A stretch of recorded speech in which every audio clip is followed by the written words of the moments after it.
Hello friends, welcome our channel MCQ centre. तो दोस्तों, हम Uttar Pradesh HGS ADJ exam की प्रीवियस ईयर के क्वेश्चन पेपर सॉल्व करवा रहे हैं। और जैसा कि अगर आप हमारे वीडियो को देख रहे होंगे तो आपको पता होगा कि हमने 2009 और 2012 के प्रीवियस ईयर के क्वेश्चन पेपर हमने सॉल्व करवा दिए हैं। दोस्तों, मैं सॉल्व करवा रहा हूँ 2014 का पेपर, और 14 का एक पार्ट मैंने सॉल्व करवा दिया है, उसका दूसरा पार्ट मैं सॉल्व करवाने जा रहा हूँ। तो दोस्तों, अगर अभी तक आपने हमारे चैनल को सब्सक्राइब नहीं किया है तो सब्सक्राइब कर लें, लाइक कर लें, दोस्तों के पास शेयर कर दें। दोस्तों, मैं आपको एक बात बताना चाहता हूँ कि दोस्तों, अगर आपको पीटी आसानी से निकालना है तो इसके लिए आपको करना ये होगा कि सबसे पहले आप जितने ज़्यादा से ज़्यादा ऑब्जेक्टिव क्वेश्चन हो सकें, ज़्यादा से ज़्यादा ऑब्जेक्टिव क्वेश्चन को सॉल्व करें। दोस्तों, इसी उद्देश्य को लेकर के मैं आप लोगों के लिए ये प्रीवियस ईयर के क्वेश्चन पेपर सॉल्व करवा रहा हूँ, क्योंकि जितना ज़्यादा ऑब्जेक्टिव क्वेश्चन आप सॉल्व करेंगे उतना ही ज़्यादा आपकी तैयारी बेहतर होती चली जाती है। तो दोस्तों, बिना देर किए हम स्टार्ट करते हैं। सब्सक्राइब अगर नहीं किए हैं तो कर लें प्लीज़। आगे बढ़ते हैं दोस्तों। इसमें नेक्स्ट क्वेश्चन है 53 नंबर। न्यायिक पृथक्करण के दौरान जारता में रहना क्या तलाक का आधार है? तो दोस्तों, इसमें जो सही आंसर है वो है आपका यस, यानी कि हाँ। ठीक, अगर न्यायिक पृथक्करण के दौरान अगर कोई व्यक्ति मतलब औरत अगर जारता की स्थिति में रहती है या पुरुष, तो वो तलाक का आधार हो सकता है।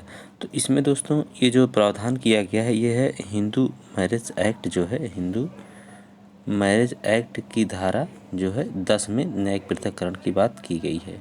ठीक, और फिर आगे जा कर के दोस्तों जहाँ पर तलाक का आधार सब बताया गया है, सभी आधार जो लगभग हिंदू मैरिज एक्ट में जो तलाक के हैं वही लगभग न्यायिक पृथक्करण के भी आधार हैं। लेकिन उसमें जा कर के जब आप सेक्शन 13 में जाएंगे तो आपके लिए 2 आधार बढ़ जाते हैं।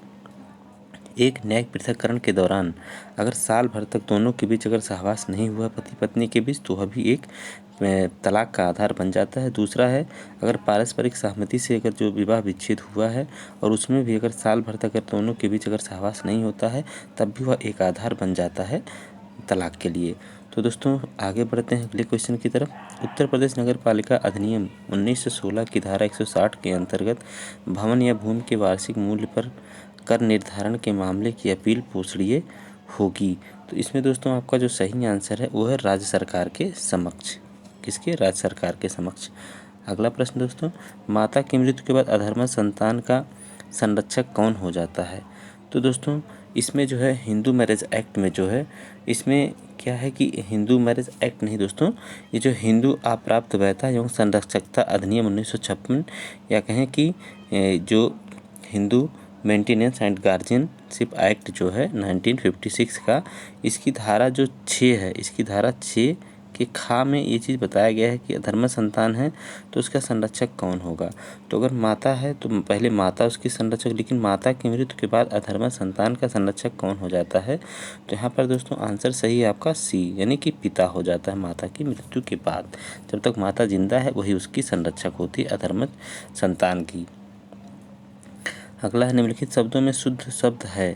तो दोस्तों, ये आपका पेपर है 2014 का, तो इसमें इस तरीके के पहले शब्द आते थे, अब संभवतः नहीं पूछे जाते हैं। तो इसमें दोस्तों जो करेक्ट वर्ड है वो है आपका 56 का जो है आपका सी, इरोनोनियसली। ठीक है, इरोनोनियसली ये आपका करेक्ट वर्ड है। निम्नलिखित शब्दों में शुद्ध शब्द है। इसमें दोस्तों आपका जो सही शब्द है वो है अनसर्टेन। ठीक, सर्टेन तो आप जानते हैं, अनसर्टेन। इसी तरीके से विटुपिरेशन शब्द का अर्थ है दोस्तों, इसमें जो है आपका 58 का आपका सी सही है। अपसर्डिटी ये आपका सही है। अगला है दोस्तों, फैलिसी शब्द का क्या अर्थ है? तो फैलिसी शब्द का अर्थ है दोस्तों ब्लंडर, यानी कि सी। इसी तरीके से आप देखेंगे क्लैंडेस्टाइन शब्द का क्या अर्थ है? तो इसका जो अर्थ है दोस्तों आपका, इसका अर्थ है डी, सीक्रेट। इसका अर्थ है सीक्रेट, यानी कि डी सही है। दोस्तों, अगला प्रश्न, प्रातिनिधिक दायित्व के सिद्धांत के अधीन निम्नलिखित में से कौन सही है? तो इसमें दोस्तों प्रातिनिधिक दायित्व का जो सिद्धांत है, इसके अंतर्गत देखिए, अपने एजेंट के गलत कार्य के लिए प्रधान उत्तरदायी होता है, सेवक के अपकृत्य के लिए स्वामी उत्तरदायी होता है, भागीदार एक दूसरे के अपकृत्य के लिए उत्तरदायी होते हैं। इसमें उपरोक्त तो सभी सही है। अगला जो प्रश्न है दोस्तों आपका, आपका अगला प्रश्न है, अजात व्यक्ति के फायदे के लिए संपत्ति का अंतरण के लिए होना चाहिए। तो इसमें दोस्तों अगर किसी अजन्मे व्यक्ति के पक्ष में अगर कोई संपत्ति अंतरित की जा रही है तो ये टीपी में बताया गया है कि अजात व्यक्ति के अस्तित्व में आने तक किसी अन्य जीवित व्यक्ति में पूर्व हित का सृजन। तो यानी कि ये टीपीए जो है, टीपीए के सेक्शन जो है ये 13 में बताया गया है कि सीधे सीधे अजन्मे व्यक्ति को संपत्ति अंतरित नहीं की जा सकती, यानी कि उसको ट्रांसफ़र नहीं किया जा सकता है। पहले वह किसी जीवित व्यक्ति में ट्रांसफ़र किया जाता है, लेकिन जैसे ही अजन्मा व्यक्ति जन्म लेता है उसी दिन से उसमें उसका जो उसमें प्रॉपर्टी में निहित हित प्राप्त कर लेता है। अगला जो प्रश्न है दोस्तों, उत्तर प्रदेश नगर पालिका अधिनियम 1916 की कौन सी धारा राज्य सरकार को नगर पालिका को विघटित करने के लिए सशक्त करती है? तो दोस्तों इसमें 63 का जो आंसर आपका है वो है आपका ए। इसमें धारा जो है 48 इसके लिए सशक्त करती है। अगला है, निम्नलिखित में से कौन डिक्री है? तो इसमें दोस्तों इसमें जो है बाद के उपशमन का आदेश, कालावरोधित अपील का खारिज किया जाना, साक्ष्य के अभाव में बात का खारिज किया जाना। तो इसमें दोस्तों आपका 64 का जो है इसमें बाद के उपशमन का आदेश ये डिक्री है और सभी नहीं है। अगला, सिविल प्रक्रिया संहिता की धारा के अंतर्गत न्यायाधीश न्यायालय का एक पीठासीन अधिकारी के रूप में परिभाषित है। तो ये कहाँ पर परिभाषित है? तो ये दोस्तों आपका 65 का जो है धारा 2 की उपधारा 8 में ये परिभाषित है। न्यायाधीश न्यायालय का एक पीठासीन अधिकारी होता है। ठीक। अगला है दोस्तों, प्रांग न्याय का सिद्धांत लागू होता है। तो प्रांग न्याय का सिद्धांत दोस्तों कहाँ कहाँ लागू होता है? केवल वादों पर, केवल निष्पादन कार्यवाहियों पर, केवल मध्यस्थता कार्यवाहियों पर। दोस्तों इसमें सही आंसर है वाद एवं निष्पादन कार्यवाहियों में। अगला है, निम्नलिखित में से कौन विशेषता दंड प्रक्रिया संहिता की धारा 2 दा के अंतर्गत परिवाद की परिभाषा में शामिल नहीं किया गया है? तो दोस्तों इसमें जो है आपका पुलिस रिपोर्ट जो है परिवाद की परिभाषा में सम्मिलित नहीं किया गया है, यानी कि आंसर आपका सी है। ये जो है 2D में दोस्तों इसको परिभाषित किया गया है परिवाद को। अगला जो प्रश्न है दोस्तों आपका, मजिस्ट्रेट पुलिस अधिकारी के समक्ष उपस्थित होने के लिए अभियुक्त को समन जारी कर सकता है, यह कथन है? तो दोस्तों यह कथन जो है ये गलत है। ये कथन जो है ये गलत है। मजिस्ट्रेट जो पुलिस अधिकारी के समक्ष उपस्थित होने के लिए अभियुक्त को समन जारी कर सकता है, ऐसा नहीं कर सकता। वह सिर्फ मजिस्ट्रेट जो अपने समक्ष उपस्थित होने के लिए समन जारी कर सकता है, ना कि पुलिस के समक्ष उपस्थित होने के लिए। अगला जो प्रश्न है दोस्तों, एकल स्वामी की मृत्यु पर उसके उत्तराधिकारी पुरानी फर्म में स्वतः भागीदार हो जाते हैं। तो 69 का दोस्तों इसमें जो है आपका ये बात जो इसमें कही गई ये गलत है। ठीक है, क्योंकि वह जो होता है एकल स्वामी की मृत्यु पर उसके उत्तराधिकारी पुरानी फर्म में स्वतः भागीदार नहीं होते हैं। भारतीय भागीदारी अधिनियम की किस धारा के अंतर्गत प्रत्येक भागीदार एक दूसरे के एजेंट होते हैं? तो इसमें दोस्तों जो है आपका जो सही आंसर है वो है आपका बी, यानी कि धारा 18 के अंतर्गत ये बताया गया है कि जितने भागीदार होते हैं वो एक दूसरे के एजेंट भी माने जाते हैं। अगला दोस्तों, ए बी को प्रस्ताव करता है कि वह उसकी तस्वीर बना देगा तो उसे उचित प्रतिफल दिया जाएगा। यहाँ पर दोस्तों प्रस्ताव वैध नहीं है जब शर्त अनिश्चित है। तो इसमें दोस्तों आपका 71 का आपका सी सही है। प्रस्ताव वैध नहीं है जब शर्त अनिश्चित है। यहाँ पर दोस्तों शर्त अनिश्चित है।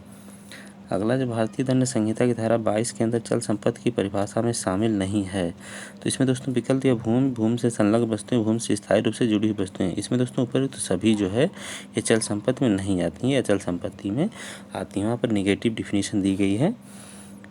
अगला दोस्तों, इद्दत अवधि के पालन का उद्देश्य है। तो इद्दत अवधि के पालन का उद्देश्य जो है दोस्तों स्त्री गर्भवती है या नहीं इसे सुनिश्चित करना, बच्चे के पितृत्व को सुनिश्चित करना। इसमें उपयुक्त दोनों। ठीक, 73 का सी। अगला जो प्रश्न है, मूथा विवाह की न्यूनतम अवधि। तो दोस्तों मूथा विवाह की न्यूनतम अवधि जो है यह है कोई न्यूनतम सीमा इसके लिए निर्धारित नहीं की गई, यानी कि डी विकल्प सही है। दत्तक ग्रहण लागू नहीं होता है। दोस्तों मुस्लिम विधि में दत्तक ग्रहण लागू नहीं होता है। अगला है दोस्तों, दुर्भावना का तत्व जो है दोस्तों मानहानि विद्वेषपूर्ण अभियोजन के कृत्यों में आवश्यक होते हैं। ये इसमें दोनों उपस्थित होते हैं तभी यह अपराध बनता है, क्योंकि अपकृत्य का क्वेश्चन है दोस्तों, टाट का प्रश्न है ये। अगला दोस्तों, दो समान वादों में समान पक्षकारों के मध्य समान विषय वस्तु एवं समान मामले हैं, वहाँ वाद या वादों को रोक दिया जाना चाहिए। कहाँ रोक दिया जाना चाहिए? पश्चातवर्ती मामले में। अगर इस तरीके से कोई ऐसा पश्चातवर्ती वाद आता है जिसमें कि दोनों वादों में समान पक्षकार हैं मध्य और के मध्य समान विषय वस्तु एवं समान मामले हैं तो पश्चातवर्ती बाद में उनको ऐसा करने से रोक दिया जाता है। अगला है दोस्तों संपत्ति अंतरण अधिनियम के प्रावधान। ये दोस्तों सीपीसी के सेक्शन 11 में ये दिया गया प्रांग न्याय के सिद्धांत के अंतर्गत ये आता है। संपत्ति अंतरण अधिनियम के प्रावधान के अजात व्यक्ति निहित हित प्राप्त करता है। दोस्तों हमने 13 में बताया कि अजात व्यक्ति जो होता है संपत्ति में जन्म लेते ही निहित हित प्राप्त कर लेता है, जन्म लेते ही। निम्न में से किन शर्तों के अधीन पट्टा समाप्त हो जाता है? तो दोस्तों इसमें जो है समय की समाप्ति पर, पट्टाकर्ता हित या शक्ति के समाप्त होने पर, विलयन पर। इसमें उपरोक्त तो सभी सही है। उसके बाद दोस्तों अगला प्रश्न आपका आता है, सुन्नी विधि में आवास का संरक्षक कौन हो सकता है? तो इसमें दोस्तों सुन्नी विधि में आवास का जो संरक्षक होता है पिता की उपस्थिति में माता। तो दोस्तों इसमें जो है मुस्लिम विधि में बताया गया है कि अगर पुत्र है तो 5 वर्ष का है, और अगर पुत्री है तो जब तक कि यौनावस्था का वय नहीं प्राप्त कर लेती है यानी कि 15 वर्ष, तब तक वो जो होती है उसकी संरक्षक जो होती है वो माँ ही होती है। अगला है निम्नलिखित में से कौन मुस्लिम विधि भारत में लागू होता है? तो इसमें दोस्तों जो है आपका सही विकल्प जो होता है ये डी, मुस्लिम महिला तलाक पर अधिकारों का संरक्षण अधिनियम 1986 भारत में लागू होता है। तो दोस्तों हम इस क्वेश्चन को इसलिए सॉल्व करवा रहे हैं दोस्तों क्योंकि जितना ज़्यादा आप क्वेश्चन सॉल्व करेंगे उतना ही ज़्यादा आपको फ़ायदा होगा। तो दोस्तों इससे रिलेटेड जितने भी क्वेश्चन हैं आप सॉल्व करते रहिए, हम तो कुछ करा रहे हैं, आप भी अपने स्तर से सॉल्व करिए। और अभी तक अगर आपने हमारे चैनल को सब्सक्राइब नहीं किया है तो सब्सक्राइब कर लें, लाइक कर लें, दोस्तों के पास शेयर करना ना भूलें, और बेल आइकन को ज़रूर दबाइए जिससे हमारी लेटेस्ट वीडियो आप तक पहुँचती रहे। तो दोस्तों अगला प्रश्न है, निम्नलिखित में से किस जानवर में उत्थान करने की शक्ति होती है? तो इसमें दोस्तों आंसर जो है ये है आपका सांप। ठीक है। उसके बाद दोस्तों उत्तर प्रदेश शहरी योजना एवं विकास अधिनियम 1973 कौन सी धारा प्रावधान करती है कि अधिनियम की धारा 3 के अधीन किसी क्षेत्र को विकास क्षेत्र घोषित किए जाने के बाद उपाध्यक्ष से लिखित अनुमति प्राप्त किए बिना कोई विकास या निर्माण नहीं किया जाएगा? तो इसमें दोस्तों आपका 83 का जो आंसर सही है वो है आपका सेक्शन 14 यानी बी। अगला है दोस्तों उत्तर प्रदेश नगर योजना एवं विकास अधिनियम 1973 की धारा 3 के अधीन किसी क्षेत्र को विकास क्षेत्र घोषित किए जाने के बाद उपाध्यक्ष की लिखित अनुमति के बिना विकास कार्य निरंतर जारी रखने पर अधिकतम कितना जुर्माना आरोपित किया जा सकेगा? तो इसमें दोस्तों जो अधिकतम जुर्माना है वो है आपका 50,000 रुपये।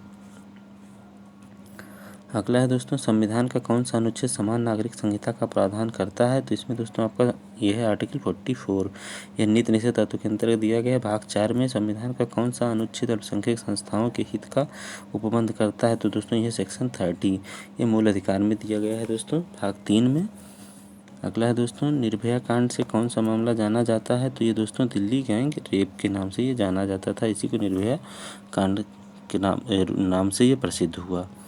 अगला दोस्तों जो है 88 आपका कंपनी अधिनियम 2013 के अनुसार प्राइवेट लिमिटेड कंपनी के गठन की न्यूनतम संख्या क्या है? तो इसमें दोस्तों न्यूनतम संख्या 1 है। लैंगिक अपराध अधिनियम से बच्चों का संरक्षण 2012 जो नवंबर 2012 में प्रवर्तन में आया के अंतर्गत बालक का लड़के या लड़की जिसकी उम्र 18 वर्ष है उस पर ये लागू किया गया। ठीक। अगला दोस्तों जो है आपका 90 है। निम्नलिखित में से किस मामले सर्वोच्च न्यायालय की संवैधानिक पीठ ने निर्धारित किया कि भारतीय न्यायालयों का भारत से बाहर स्थित मध्यस्थता पंचायतों पर अधिकारिता नहीं है?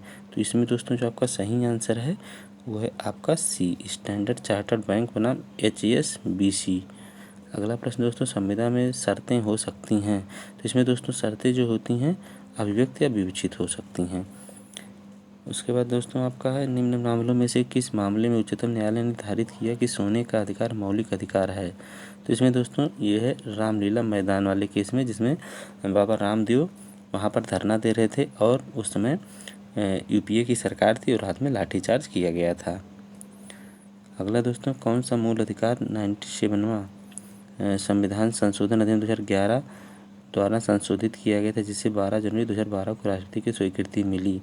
तो इसमें दोस्तों जो है आपका सही आंसर जो है आपका 93 का है बी, स्वतंत्रता का अधिकार। अगला है दोस्तों आपका प्रश्न मानव अंग प्रत्यारोपण संशोधन 2011 अवैध मानव अंग एवं ऊतक प्रत्यारोपण के लिए दंड में वृद्धि की गई। तो कितनी वृद्धि की गई दोस्तों? इसमें है आजीवन कारावास तक इसको बढ़ाया गया। अगला उच्चतम न्यायालय ने हाल में निर्धारित किया कि ओबीसी छात्र सामान्य वर्ग के एडमिशन कट ऑफ से कितने प्रतिशत कम अंक पाने पर एडमिशन के योग्य माने जाएंगे। तो इसमें दोस्तों आपका 5% कम अगर उनका है ओबीसी के छात्रों का तो उनको एडमिशन के योग्य माना जाता है। न्यायालय ने ऐसा धारित किया। उच्चतम न्यायालय ने धारित किया कि अनुच्छेद 21 के अंतर्गत वेश्या को भी एकांतता का अधिकार है। यह कथन जो है दोस्तों ये सत्य है, ये कथन सत्य है। अगला जो प्रश्न है दोस्तों आपका, रूढ़िगत अधिकारों के मामले में सुखाधिकार सामान्य स्थानों से जुड़े अधिकार हैं। यह दोस्तों आपका रूढ़िक अधिकार है। ये है रूढ़िक अधिकार, यानी कि 97 का सी सही है। अगला दोस्तों, भारतीय सुखाधिकार अधिनियम यानी कि इंडियन एजमेंट एक्ट 1882 के किस धारा में सुखाधिकार परिभाषित है। तो ये दोस्तों आपका जो है 98 का जो आपका सी सही है, यानी कि सेक्शन 4 में परिभाषित है। अगला, भारतीय सुखाधिकार अधिनियम की किस धारा के अंतर्गत प्रथागत सुखाधिकार परिभाषित है। तो ये दोस्तों 99 का आपका बी सही, 18 में प्रथागत सुखाधिकार परिभाषित किया गया है इसको।